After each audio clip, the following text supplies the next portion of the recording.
Well, good morning everyone. This thank also Hugo behind the camera. What we need is good air. It's what we have here in BC, and good water. I drink the water directly from the creek, and I went swimming there this morning. It was 7 Celsius. It's early here for the August 22, but it's cold. And that's the sauna there.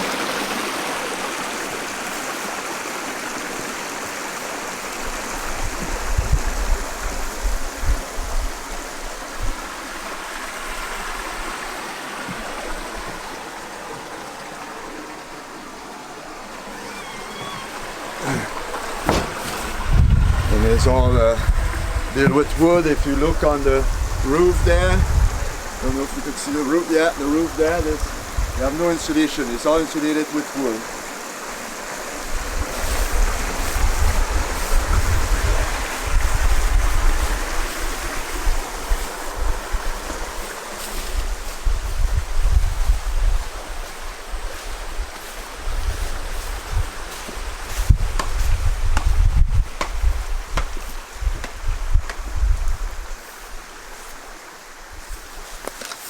And here is the wild rice. Then come closer. So I may be the only one who grow wild rice here, this country, this part of the country. You just take it, have to be green, and this will regrow, but don't try to dry it and bring it. This is the right wild rice right here.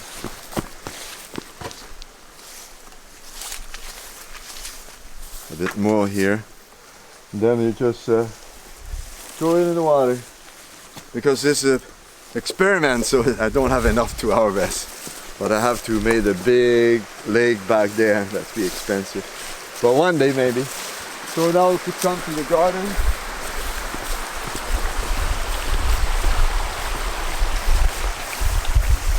Got some apple tree. We're the limit. Sometimes we have trouble. This one is dying.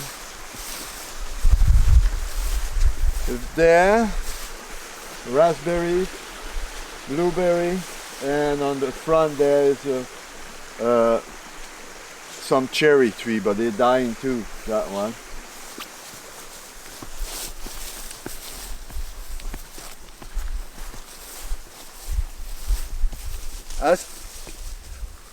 ASCAP here do wonderfully in this country. There's no maintenance, barely, just cut the grass around.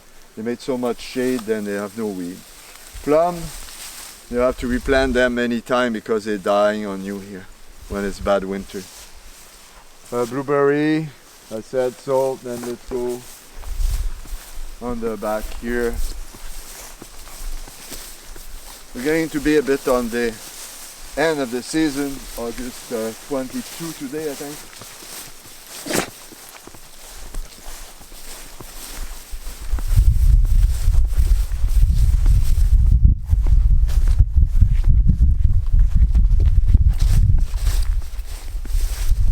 Back there I made a sample. I want to grow my own popcorn.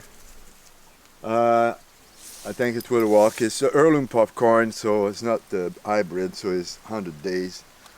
And then start it very early, like in March, in a warm place, and transplant them in those pot biodegradable, about 12 inches tall.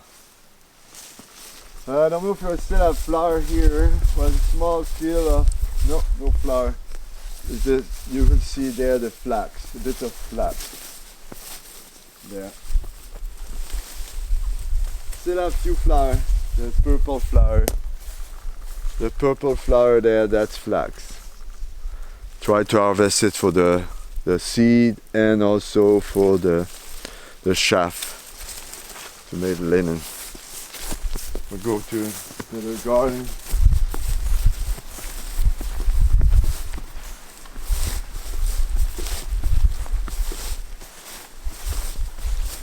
When I was living in Quebec, I walked with horses. One day I hope to don't have any more tractor and just use horses for gardening.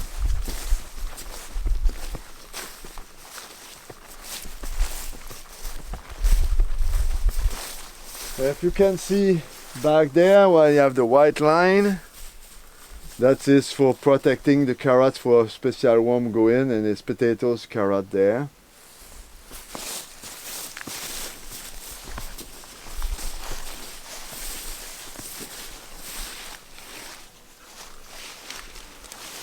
And here is peas. This is the end of season, so, and this was garlic here.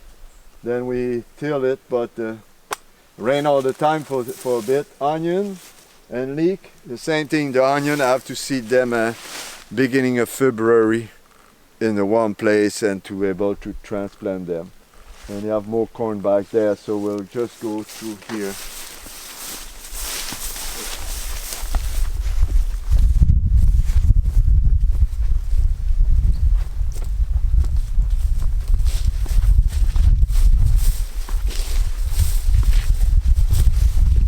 That's a greenhouse, and that's we have cucumber, peppers, and tomatoes in there. We don't need to look at it too much, but everybody knows greenhouse. There's strawberry here, and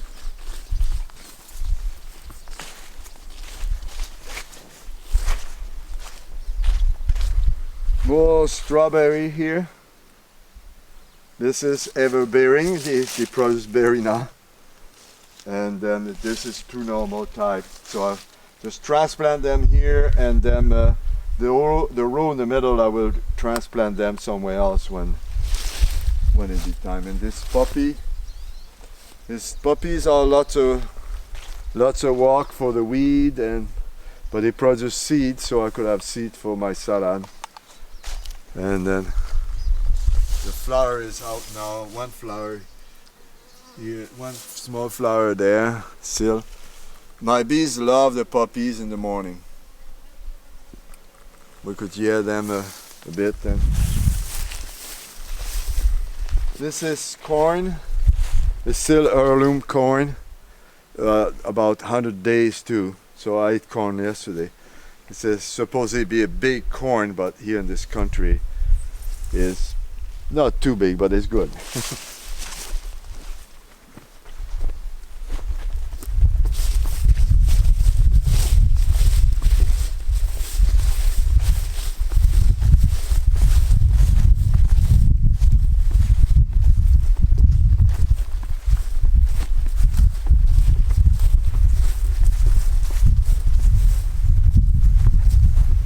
There's more gardening. That's for the zucchini. Start them inside this, close this, and then we could have nice zucchini. They could be directly outside, but it's made it earlier. And that is black currant. They love the ground here, the black currant.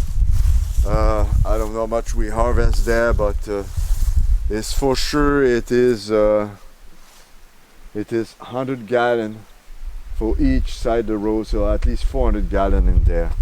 It does have a lot.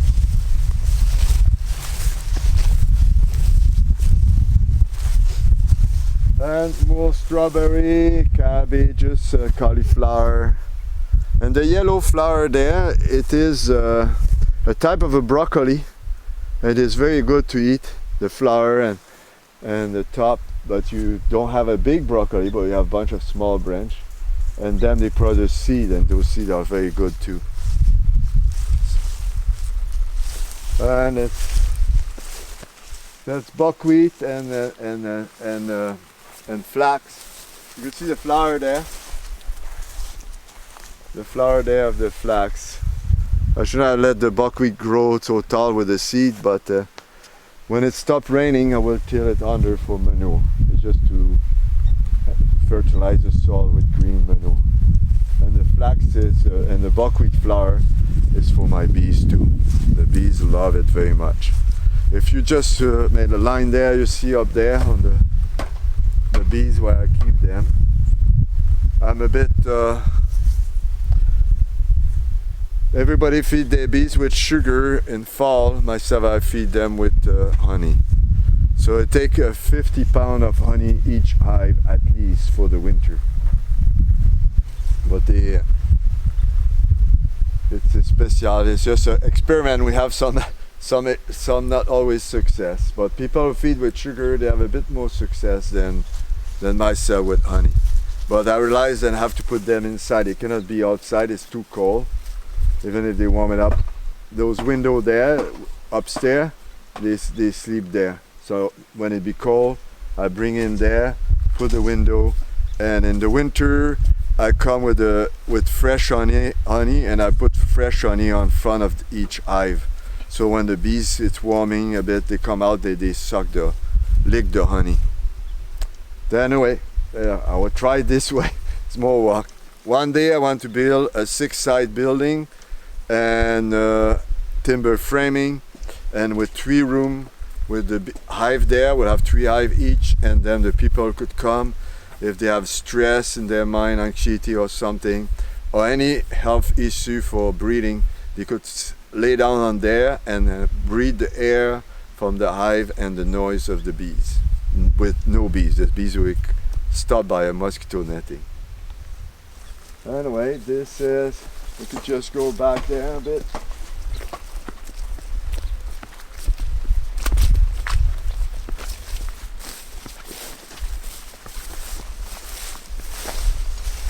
Well, this is an apple tree. I'm making juice now.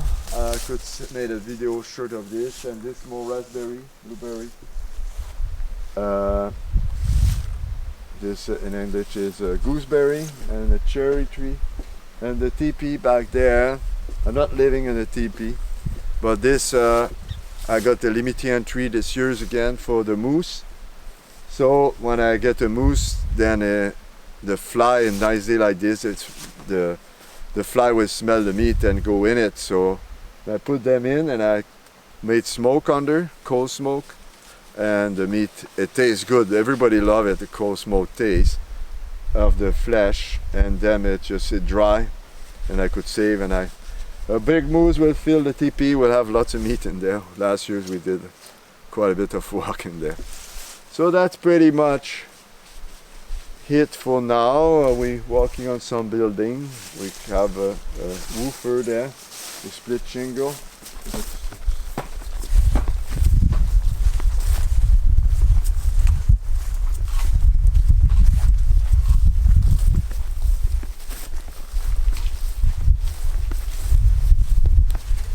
And that pole bean, that's my small scale. I go in the meat grinder first. It's more work than the other way, and I go in a small press like this. So I made about not totally a full gallon here of each time, and I freeze it or go in a water bath to cook it. And that is Andre, who made a shake there. Hello. So that's what he's doing. Could you split one to show it to them? You have to come here, maybe. You go. Right. Come this way, you go, you will see it better. So.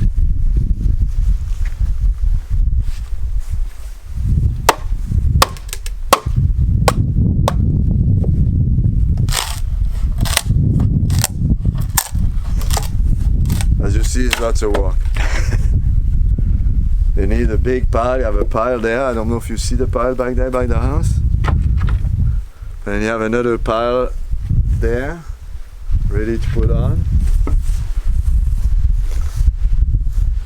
And this will do a bit more than one side of that small roof. So you have to spend lots of days on that. I think that'd be pretty much it for now for the tour.